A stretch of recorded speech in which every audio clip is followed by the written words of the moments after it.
Bismillahirrahmanirrahim.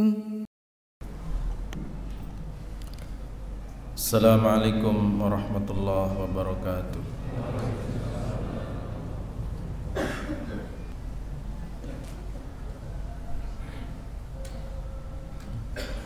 Innal hamdalillah nahmaduhu wa nasta'inuhu wa nastaghfiruh wa na'udzu billahi min shururi anfusina wa min sayyiati a'malina. May yahdihillahu fala mudilla lahu wa may yudlil fala hadiya lahu. Asyhadu an la ilaha illallah wahdahu la syarika lahu wa asyhadu anna Muhammadan 'abduhu wa rasuluh. Allahumma salli wa sallim wa barik ala nabiyyinal karim wa ala alihi wa sahbihi wa man tabi'a hudahu ila yaumiddin. Ibadallah, usikum wa iyaya nafsi bitaqwallah wa ta'atihi faqad fazal muttaqun. Ya ayyuhalladzina amanu taqullaha haqqa tuqatih wa la tamutunna illa wa antum muslimun. Amma ba'd. Faya ma'asyiral muslimin wa zumratal mu'minin rahimakumullah. Mari kita bersyukur kepada Allah Subhanahu wa taala dengan cara meningkatkan iman dan takwa. Semoga dengan selalu meningkatkan iman dan takwa kita mendapatkan apa yang kita inginkan. Wala tamutunna illa wa antum muslimun. Janganlah kamu mati kecuali dalam keadaan Islam, dalam keadaan husnul khatimah. Yang kedua, salawat dan salam semoga Allah berikan kepada Nabi kita Muhammad, kepada keluarganya, para sahabatnya, dan teriring harapan semoga kita semua dapat mengikuti petunjuknya dengan baik sampai akhir hayat kita, apapun halangannya. Ma'asyiral muslimin rahimakumullah. Sebagai bentuk dukungan bahwa ada perseteruan yang masih terasa sampai sekarang, yaitu perseteruan antara orang yang ingin membongkar kebohongan-kebohongan perdukunan dan orang-orang yang ingin mempertahankan perdukunan di negeri ini. Maka kita sebagai umat Islam harus memiliki posisi yang jelas bahwa perdukunan memang secara fakta mengambil keuntungan dari masyarakat dengan cara menipu, dengan cara membodohi masyarakat. Oleh karena itu, sesuatu yang menimbulkan madarat, yang merugikan masyarakat, maka harus dihentikan, harus dihilangkan. Lebih dari itu, bahwa perdukunan ini memang sesuatu yang dilarang oleh Islam, yaitu bahwa Rasulullah SAW dalam sabdanya menyebutkan, man ata arrafan fasa'alahu an syai'in fala tuqbal lahu salatun arba'ina yawman. Siapa yang mendatangi tukang ramal atau dukun lalu menanyakan sesuatu, maka tidak akan diterima salatnya selama 40 hari. Dalam hadis ini tidak ada keterangan bahwa seseorang perlu membenarkan omongan si dukun itu. Bahkan ketika dia datang, cukup dengan datang menanyakan suatu perkara yang bersifat gaib, lalu diberikan jawaban.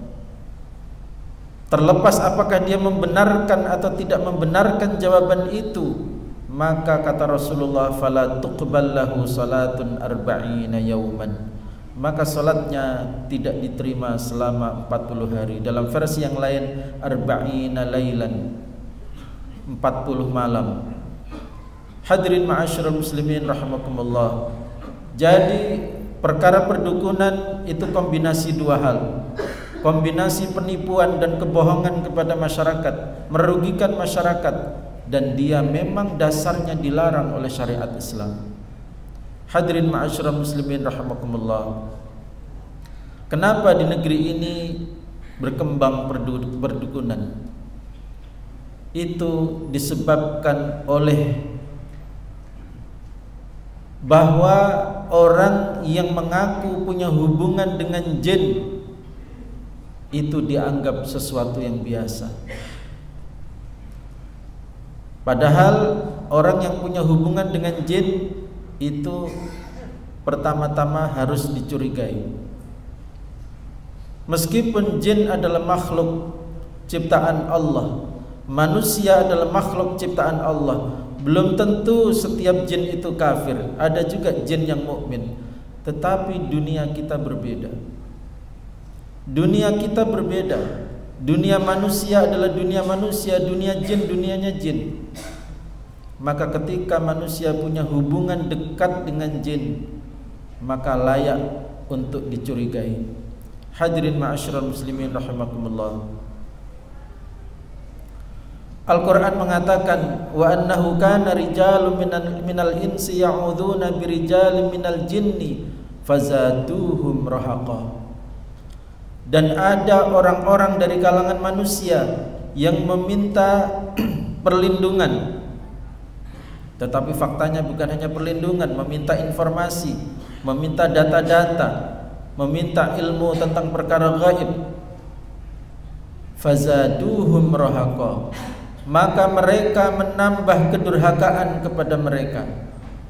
Para ulama tafsir memahami ayat ini dengan dua tafsiran, dua aliran tafsiran, atau dua pendapat di dalam menafsiri ayat ini. Mereka menambah kedurhakaan kepada mereka. Tafsiran pertama adalah mereka pertama adalah jin yang menambah kedurhakaan kepada manusia. Kenapa demikian? Karena dengan manusia dibantu oleh jin, lalu dia memiliki info-info yang bersifat gaib, lalu dia bangga, lalu dia sombong, maka jadilah gara-gara jin bekerja sama dengan manusia, maka manusia menjadi sombong karenanya. Kemudian tafsiran yang kedua, yaitu mereka manusia menambah kedurhakaan kepada mereka dari kalangan jin. Apa maksudnya? Yaitu ketika manusia yang sejatinya stratanya lebih tinggi dari jin, di mana kita tahu bahwasanya Allah Subhanahu wa taala hanya mengutus rasulnya mengutus nabinya dari kalangan manusia.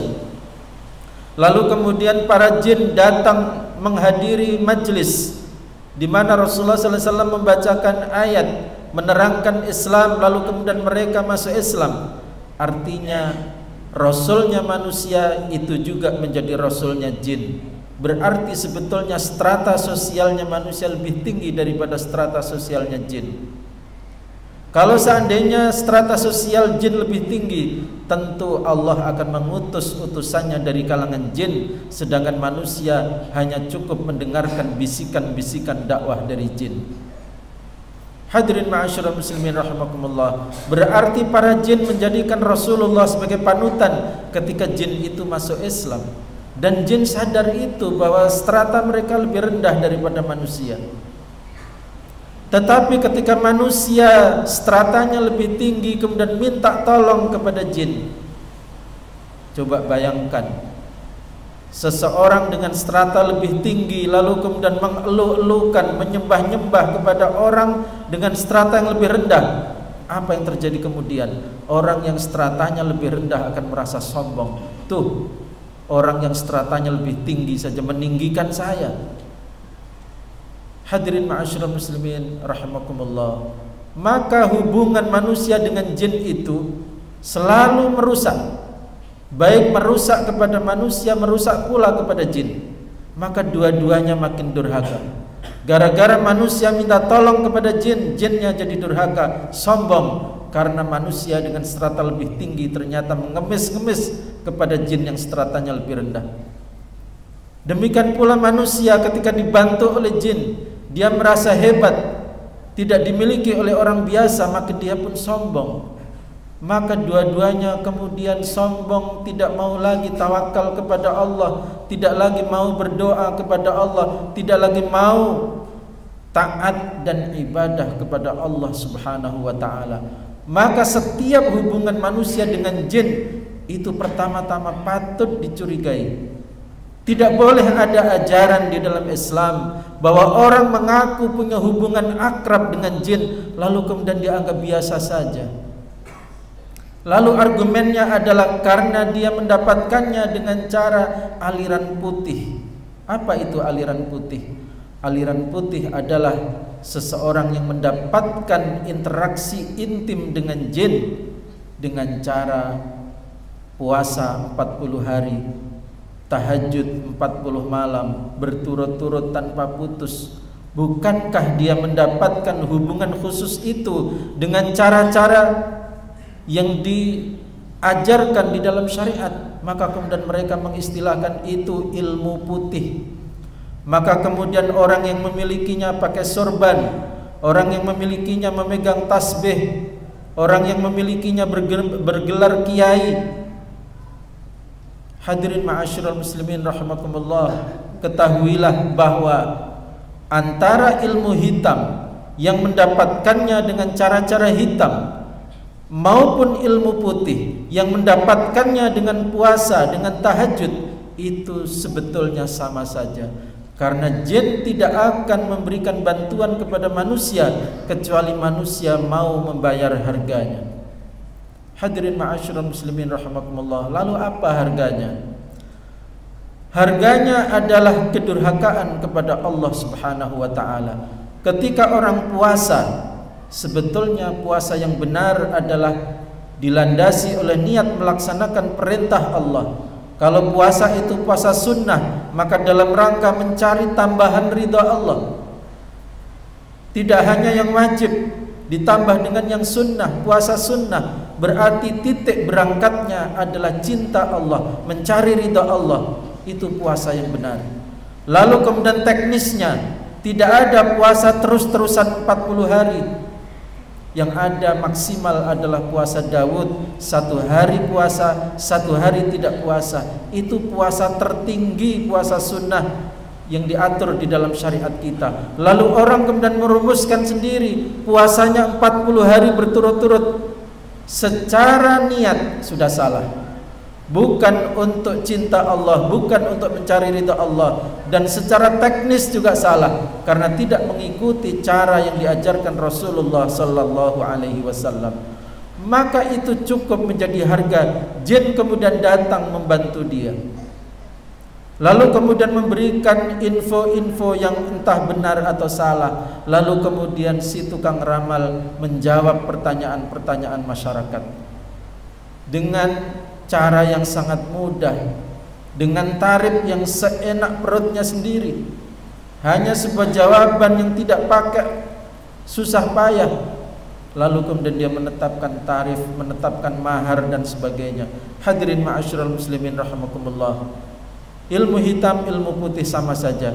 Sebab ketika seseorang melakukan puasa 40 hari, melakukan tahajud 40 malam, sebetulnya niatnya adalah untuk taqarrub kepada jin, bukan taqarrub kepada Allah Subhanahu wa taala, untuk bisa dekat dengan jin, karena memang itu syarat yang ditetapkan oleh jin, bukan syarat yang ditetapkan oleh Allah Subhanahu wa taala, meskipun puasanya mengikuti cara seperti cara orang Islam.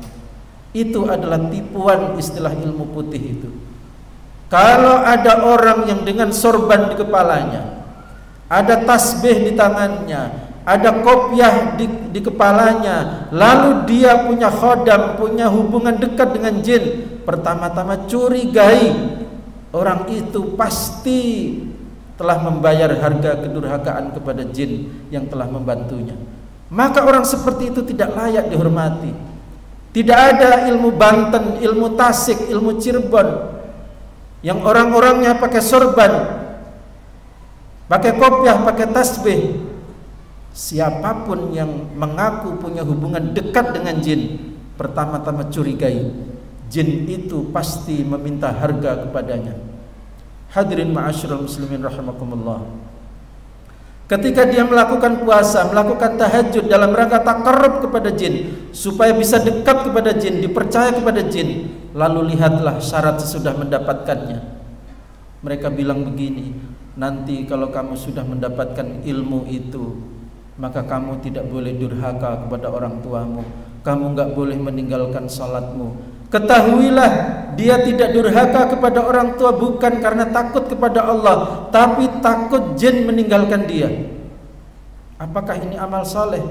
Bukan. Ini adalah harga yang harus dibayar. Lalu kemudian kamu harus tetap salat, berarti salatnya tidak lagi karena Allah, tetapi mempertahankan salatnya hanya karena takut ilmunya akan hilang. Maka ibadahnya tidak akan diterima, ibadahnya sia-sia. Yang menerima adalah jin. Lalu jin merapat kepada dia, memberinya informasi dan seterusnya. Itulah yang menyebabkan perdukunan di negeri ini marak. Dan ketika ada orang yang melawan perdukunan, ternyata asosiasi dukun maju melaporkan mereka ke polisi. Maka mari kita jamaah Jumat. Jumlah kita di sini ada ratusan. Mari kita bangkit, mari kita berdiri, ketikkan di media sosial masing-masing. Kami mendukung untuk membasmi perdukunan di negeri ini. Kami adalah umat Islam. Kami tidak mau dibodohi oleh dukun. Kami tidak mau memanfaatkan para dukun. Hadirin ma'asyiral muslimin rahimakumullah. Kalau tidak percaya betapa parahnya fenomena perdukunan di negeri ini, coba sekali waktu tanya kepada pedagang-pedagang kecil, pedagang-pedagang kaki lima. Ternyata banyak di antara mereka yang datang kepada dukun untuk mencari penglaris. Berarti ini fenomena yang menghunjam sangat dalam di masyarakat kita. Padahal masyarakat kita adalah masyarakat muslim. Banyak pesantren, tetapi banyak pula pesantren-pesantren itu justru menjadi pusat-pusat hubungan manusia dengan jin. Pesantren ini, pesantren itu. Dan ketika ada orang kiainya kemudian mengaku bisa jalan di atas air, kebal senjata, itulah baru kiai yang hebat.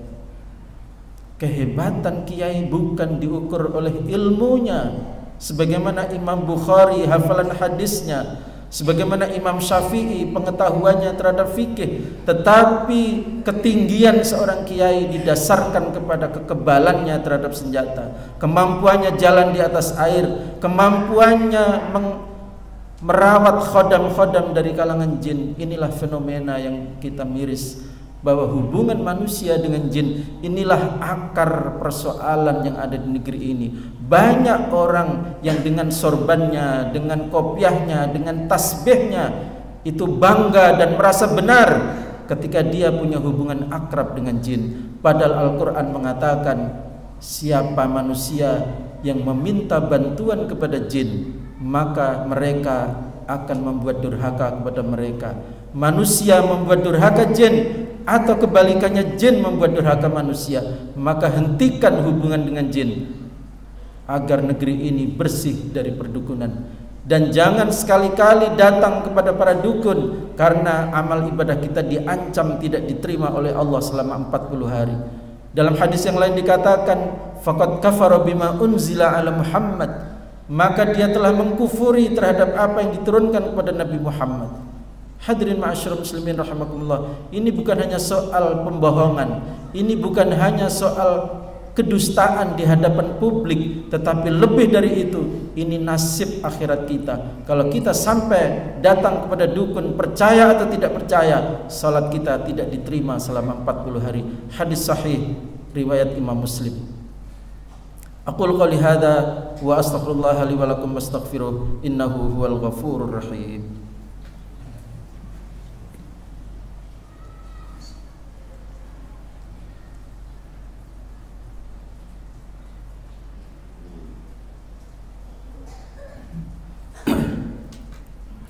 Alhamdulillah Alhamdulillahilladzi hadana lihada wa ma kunna linahtadiya laula an hadana Allah.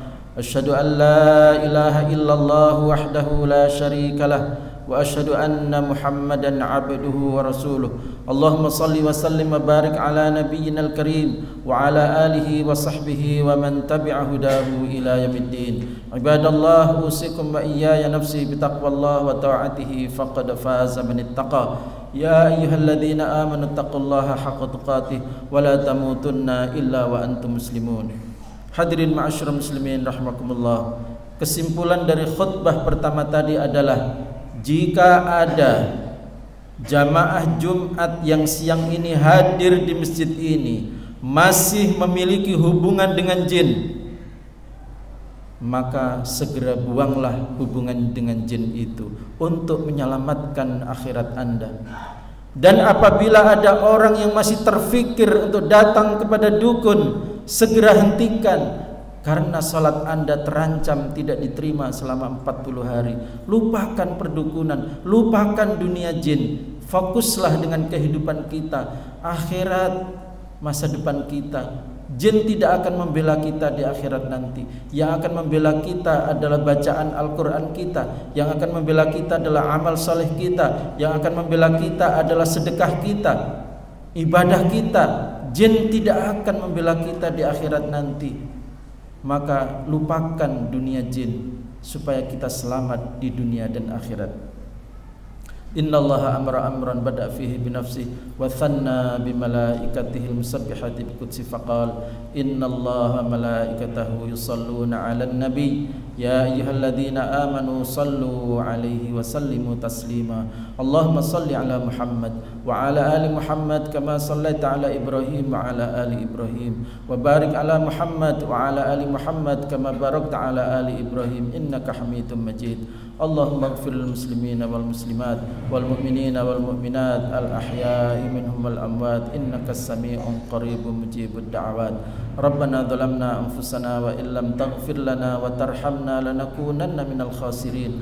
Rabbana hab lana min azwajina wa dhurriyyatina qurrata a'yun waj'alna lil muttaqina imama. Allahumma arinal haqqa haqqa warzuqna ittiba'ah wa arinal batila batila warzuqna ijtinabah. Allahumma aqsim lana min khashyatika ma tahulu bihi bainana wa baina ma'asik wa min ta'atika ma tuballighuna bihi jannatak wa minal yaqini ma tuhawwinu bihi alaina masaibat dunya. Allahumma matti'na bi asma'ina wa basarina wa quwwatina ma ahyaytana. Allahumma ij'alhu al-waritha minna waj'al tha'rana 'ala man dhalamana wansurna 'ala man 'adana wa la tusallit 'alaina man la yakhafuka fina wa la yarhamuna. Allahumma aslih lana dinana alladhi huwa ismatu amrina wa aslih lana dunyana allati fiha ma'ashuna wa aslih lana akhiratana allati ilaiha ma'aduna. Allahumma la taj'al musibatana fi dinina wa la taj'al ad-dunya akbar hammina wa la mablagh ilmina waj'alil hayata ziyadatan lana fi kulli khair waj'alil mauta rahatan lana min kulli syarr. Rabbana atina fid dunya hasanah wa fil akhirati hasanah wa qina adzabannar. Wa sallallahu ala nabiyyina Muhammad wa ala alihi wa sahbihi wa baraka wa sallam wa akhiru da'wana alhamdulillahi rabbil alamin. Aqimus salat. فبأي آلاء ربكما تكذبان